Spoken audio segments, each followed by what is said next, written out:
8ই December তারই একটি প্রতিফলন করবে। হাজার হাজার মানুষের উপস্থিত হবে সেই অবৈধ অসাংবিধানিক সরকারের পদত্যাগের দাবিতে, এবং সেখানে মাননীয় প্রধানমন্ত্রী জননেত্রী শেখ হাসিনা বিশ্বের নন্দিত নেত্রী, বিশ্বর মানবতার নেত্রী, গণতন্ত্রের মানুষকন্যা জননেত্রী শেখ হাসিনা, আওয়ামী লীগ সভানেত্রী মাননীয় প্রধানমন্ত্রী সেখানে বক্তব্য রাখবেন। আমি অত্যন্ত স্পষ্টভাবে বলতে চাই, আওয়ামী লীগ এবং প্রবাসী বাঙালি এবং আমরা যারা আওয়ামী লীগের কর্মী, আমরা গণতন্ত্রকে বিশ্বাস করি, আইনের শাসনের প্রতি আমাদের শ্রদ্ধা এবং বিশ্বাস। কিন্তু 5ই আগস্টের পর বাংলাদেশে যেই সরকার, সেই সরকারই হচ্ছে অবৈধ অসাংবিধানিক। সেই সরকারের যে আদালত, তা তো আপনারা বুঝতেই পারছেন। আর নিষেধাজ্ঞা, মাননীয় প্রধানমন্ত্রী জননেত্রী শেখ হাসিনা বাংলাদেশের নির্বাচিত প্রধানমন্ত্রী। মাননীয় প্রধানমন্ত্রী হলেন লক্ষ কোটি মানুষের হৃদয়ে মাননীয় প্রধানমন্ত্রী, বিশ্বের লক্ষ কোটি মানুষের হৃদয়ে মাননীয় প্রধানমন্ত্রী। কাজে মাননীয় প্রধানমন্ত্রীর বক্তব্য প্রজ্ঞাপন দিয়ে বন্ধ করে মানুষের হৃদয়কে, মনকে বন্ধ করতে পারবেন না। মাননীয় প্রধানমন্ত্রীর নেতৃত্বে যেই বাংলাদেশ একটি আধুনিক সমৃদ্ধ উন্নত বাংলাদেশের পথে হাঁটছিল, আমরা বিশ্বাস করি আমরা আবারও মাননীয় প্রধানমন্ত্রী সসম্মানে বাংলাদেশে ফিরবেন এবং মাননীয় প্রধানমন্ত্রীর নেতৃত্বে এই সমৃদ্ধ বাংলাদেশ এর পথে বাংলাদেশের শুরু করে মানুষ হাঁটবে। 8ই ডিসেম্বরের কথা বলছেন, 8ই ডিসেম্বর যুক্তরাজ্যে আওয়ামী লীগের সমাবেশ নিয়ে সারা বাংলাদেশ এবং বিশ্বে খুব তুলপাড় হচ্ছে।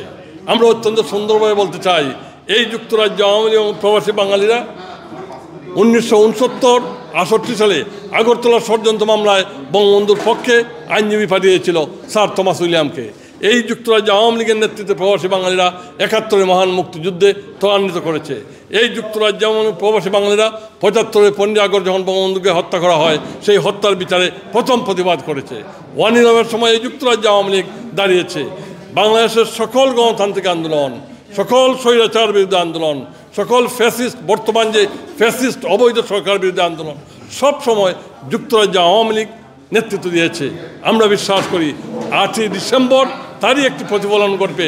হাজার হাজার মানুষের উপস্থিত হবে সেই অবৈধ অসাংবিধানিক সরকারের পদত্যাগের দাবিতে, এবং সেখানে মাননীয় প্রধানমন্ত্রী জননেত্রী শেখ হাসিনা বিশ্বের নন্দিত নেত্রী, বিশ্বর মানবতার নেত্রী, গণতন্ত্রের মানুষকন্যা জননেত্রী শেখ হাসিনা, আওয়ামী লীগ সভানেত্রী মাননীয় প্রধানমন্ত্রী সেখানে বক্তব্য রাখবেন, আমাদের উদ্দেশ্যে দিক নির্দেশনা বক্তব্য রাখবেন, এবং আমরা তার বক্তব্য সেই বহির্বিশ্বে প্রচার করব, এবং তার নেতৃত্ব অনুসারী আমরা সেই অবৈধ সরকার পদত্যাগের আন্দোলন সংগ্রাম চালিয়ে যাবে যুক্তরাজ্য আওয়ামী লীগের নেতৃত্বে।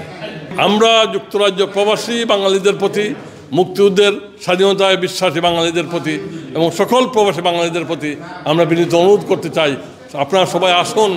আমরা 8ই ডিসেম্বর রবিবার ইমপ্রেশন হলে আমরা সেখানে 71-এর মতো, 75-এর মতো, 1-11-এর সময় আপনারা যেভাবে দাঁড়িয়েছেন সকল অবৈধ অসাংবিধানিক সরকারের বিরুদ্ধে, সকল অগণতান্ত্রিক সরকারের বিরুদ্ধে, আবারও আমরা রুখে দাঁড়াই সেই অবৈধ অসাংবিধানিক সরকারকে।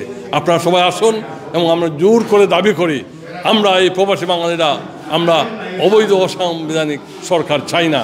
আমরা মাননীয় প্রধানমন্ত্রীর নেতৃত্বে আমরা একটি আধুনিক সুন্দর বাংলাদেশ চাই, শান্তির বাংলাদেশ চাই। 1971 সালে ইয়াহিয়া বুট্টু টিক্কা ওরাও বঙ্গবন্ধুকে এইভাবে প্রজ্ঞাপন দিয়ে নিউজ পেপার এবং টেলিভিশনে বাতিল করেছিল, এবং বর্তমান ইউনুস তাদেরই প্রেতাত্মা ডক্টর ইউনুস যেইভাবে নেত্রীকে গণমাধ্যমে প্রচার নিষিদ্ধ করেছে, এইটা বাংলাদেশের জনগণ এবং আওয়ামী লীগ প্রত্যাখ্যান করবে।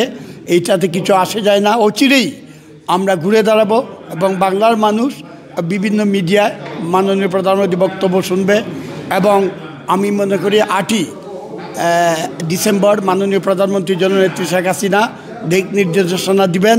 সেই দিক নির্দেশনার মাধ্যমেই ইউনিট সরকারকে আমরা উৎখাত করে মাননীয় প্রধানমন্ত্রীকে আবারও প্রধানমন্ত্রী হিসাবে আমরা ওনাকে প্রত্যাবর্তন করাবো। রাজ্য সরকার তারা গণতন্ত্রে বিশ্বাসী, আওয়ামী লীগ একটা সেকুলারিজমে বিশ্বাসী, স্বাধীনতার সপক্ষে বিশ্বাসী। যুক্তরাজ্য সবসময়ই আওয়ামী লীগকে গণতান্ত্রিক পার্টি হিসাবে, সেকুলারিজম হিসাবে মাননীয় প্রধানমন্ত্রীকে সমর্থন করে আসছে এবং করবে ইনশাআল্লাহ। কি বলছি যে এই যে জননেত্রী শেখ হাসিনার প্রচারের উপর যে প্রজ্ঞাপন জারি করা হয়েছে, এই প্রজ্ঞাপন দিয়ে আরও বেশি প্রচার হবে। বহির্বিশ্বে যেভাবে প্রচার হচ্ছে বিশেষ করে যুক্তরাজ্য আওয়ামী লীগের যে 8 তারিখের সমাবেশ আছে, সেই সমাবেশ থেকে সারা বিশ্বে ছড়িয়ে যাবে জননেত্রী শেখ হাসিনার বক্তব্য। ওরা দাবাইয়ে রাখতে পারবে না আমাদের এই প্রচারণাকে। ইউনুস এখন বলে প্রফেসর ইউনুস, ও হিলারি ক্লিনটনকে তার ইলেকশনে কত টাকা দিয়েছে, যে যার ফলে হিলারি এবং তার হাজব্যান্ড ওকে সাপোর্ট করেছিল, এবং তার জন্য তারা বহু দেশে, পৃথিবীর বহু দেশে প্রধানমন্ত্রী চেঞ্জ করেছে। যেমন পাকিস্তানে বগুড়া মোহাম্মদ আলীকে প্রধানমন্ত্রী চেঞ্জ করেছে, পাকিস্তানে ইয়াহিয়ার জায়গায় ভুট্টোকে এনে পাকিস্তানের প্রধানমন্ত্রী করেছে। এইবারও শেখ হাসিনার জায়গায় তারা একটা কু করে আর এই ঘুষখোর এবং অসভ্য লোকটাকে বাংলাদেশের ঘাড়ের উপর চাপাইছে। আমরা যে ওদের সম্পর্কে আমরা একটাই কথা হচ্ছে, পাগলে কিনা বলে যে ওরা অনেক দিন থাকবে, ওরা থাকবে না, ওদের দিন শেষ হয়ে আসছে। বাংলার জনগণ এদেরকে ভাগেও পাবে না। জয় বাংলা, জয় বঙ্গবন্ধু।